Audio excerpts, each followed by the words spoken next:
சமூகம் டிவியினுடைய நேர்கள் அத்தனை பேருக்கும் அன்பான வணக்கம் மற்றும் ஒரு காணொலி ஊடாக இணைந்திருக்கின்றோம். இந்தியாவின் பஹல்காமில் பயங்கரவாதிகள் நடத்திய தாக்குதலுக்கு பதிலடியாக இந்தியா நள்ளிரவில் பாகிஸ்தான் மீது தாக்குதல் நடத்தியிருக்கிறது. இதைத் தொடர்ந்து இரு நாடுகளுக்கும் இடையில் முழு அளவிலான போர் என்பது வெடிக்கும் என்று சொல்லப்படுகிறது. முழுமையான பெரிய போருக்கு வழிவகுக்கும் வகையிலான ராணுவ நடவடிக்கைகளை இந்தியா எடுப்பதற்கான சாத்தியக்கூறுகளை எம்மால் புறம் தள்ளிவிட முடியாது. இந்த நிலையில்தான் இந்த இரு நாடுகளினுடைய ராணுவ பலம் குறித்த சந்தேகங்களும் கேள்விகளும் எழுந்து வருகின்றன. அது குறித்து தான் இந்த காணொலியில் விரிவாக பார்க்க இருக்கிறோம். ராணுவ வலிமை குறித்த 2025 ஆண்டுக்கான தரவரிசையில் பாகிஸ்தான் இந்தியாவை விட 8 இடங்களில் பின்தங்கி இருக்கிறது. உலகளாவிய ராணுவ சக்தியை பொறுத்தவரை 2025 ஆண்டில் 145 நாடுகளில் இந்தியா 4வது இடத்தில் இருக்கிறது. பாகிஸ்தான் 12வது இடத்தில் இருக்கிறது. இந்த நிலையில் இந்திய ராணுவத்திடம் சுமார் 22 லட்சம் ராணுவ வீரர்கள், 4201 டேங்கிகள், 1.5 லட்சம் கவச வாகனங்கள், 100 சுயமாக இயக்கப்படுகின்ற பீரங்கிகள் மற்றும் 3975 இழுத்துச் செல்லக்கூடிய பீரங்கிகள் இருக்கின்றன. இது தவிர 264 பீப்பாய் ராக்கெட் பீரங்கிகளும் இருக்கின்றன. அதே நேரம் இந்திய விமானப்படையில் 3,10,000 விமானப்படை வீரர்கள், 513 போர் விமானங்கள், 270 போக்குவரத்து விமானங்கள் உட்பட மொத்தம் 2229 விமானங்கள் இருக்கின்றன. மொத்த விமானங்களில் 130 தாக்குதல் விமானங்கள், 351 பயிற்சி விமானங்கள், 6 டேங்கர் கடற்படை விமானங்கள் ஆகியவை அடங்கும். இந்திய ராணுவத்தின் 3 பிரிவுகளும் வைத்திருக்கின்ற மொத்த ஹெலிகாப்டர்களின் எண்ணிக்கை 899. அவற்றில் 80 ஹெலிகாப்டர்கள் தாக்குதல் நடத்தக்கூடியவை.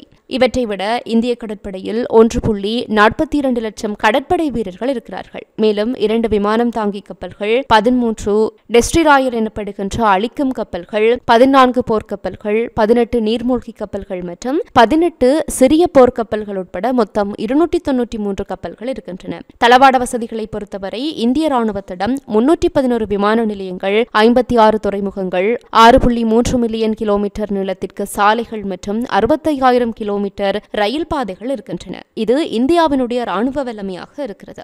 மறுபுறம் குளோபல் பயர் பவர் இணையதளத்தின்படி பாகிஸ்தான் ராணுவத்தில் சுமார் 13.11 லட்சம் ராணுவ வீரர்களும், 1.24 லட்சம் கடற்படை வீரர்களும், 78,000 விமானப்படை வீரர்களும் இருக்கிறார்கள். இது இந்தியாவின் படைப்பலத்தை விட குறைவானது. பாகிஸ்தானிடம் மொத்தம் 1399 விமானங்கள் இருக்கின்றன. அவற்றில் 328 போர் விமானங்கள். ஆனால் இந்தியாவிடம் 513 போர் விமானங்கள் இருக்கின்றன. பாகிஸ்தான் கடற்படையிடம் 9 போர்க்கப்பல்களும் 9 சிறிய போர்க்கப்பல்களும் இருக்கின்றது. 8 நீர்மூழ்கி கப்பல்கள் மற்றும் 69 ரோந்து கப்பல்கள் உட்பட மொத்தம் 121 போர்க்கப்பல்களை பாகிஸ்தான் வைத்திருக்கிறது. ஆனால் இந்தியாவை பொறுத்தவரை இந்தியா 293 போர்க்கப்பல்களை வைத்திருக்கிறது.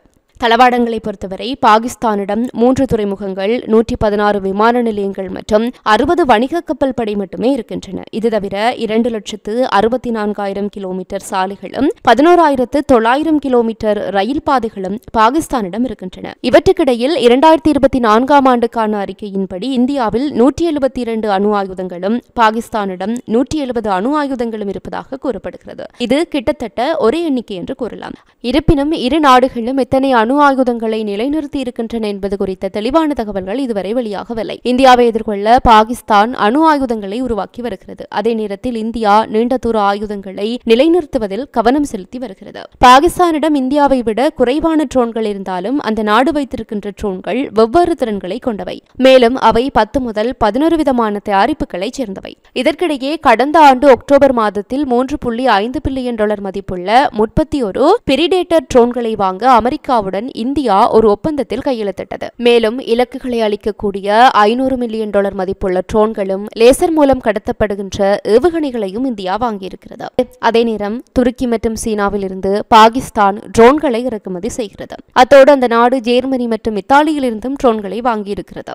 இத்தோடு பாகிஸ்தான் பராக் மற்றும் சாஃபர் என்ற ட்ரோன்களையும் உருவாக்கி இருக்கிறது. பாகிஸ்தானிடம் துருக்கியின் நவீன பைராக்டர் TB2 மற்றும் அகிஞ்சி ட்ரோன்களும் இருக்கின்றன. மேலும் சீனாவிடமிருந்து விங்லோங் 2, CH-4 போன்ற ட்ரோன்களையும் பாகிஸ்தான் வாங்கியிருக்கின்றமை குறிப்பிடத்தக்கது. இவ்வாறு இந்தியா மற்றும் பாகிஸ்தானுடைய ராணுவ பலங்கள் என்பது ஒன்றுக்கொன்று சளைத்ததாக இல்லை. பாகிஸ்தான் மீது இந்தியா தாக்குதல் நடத்தி இருக்கின்ற நிலையில் பாகிஸ்தானின் பதிலடி எவ்வாறு இருக்கும், இதில் அணு ஆயுத பயன்பாடுகள் இருக்குமா என்பது குறித்து பொறுத்திருந்துதான் பார்க்க வேண்டும். இத்துடன் இந்த காணொலி நிறைவு பெறுகிறது. மற்றும் ஒரு காணொலி ஊடாக சந்திக்கலாம். தொடர்ந்தும் சமூகம் டிவியோடு இணைந்திருங்கள். இது போல மேலும் பல வீடியோக்களை பெற சமூகம் டிவி நியூஸ் சேனலை சப்ஸ்கிரைப் பண்ணிக்கோங்க. கூடவே பக்கத்தில் இருக்க பெல் ஐகானையும் கிளிக் பண்ணிக்கோங்க. அப்படியே உங்களுடைய நண்பர்களுக்கும் ஷேர் பண்ணுங்க.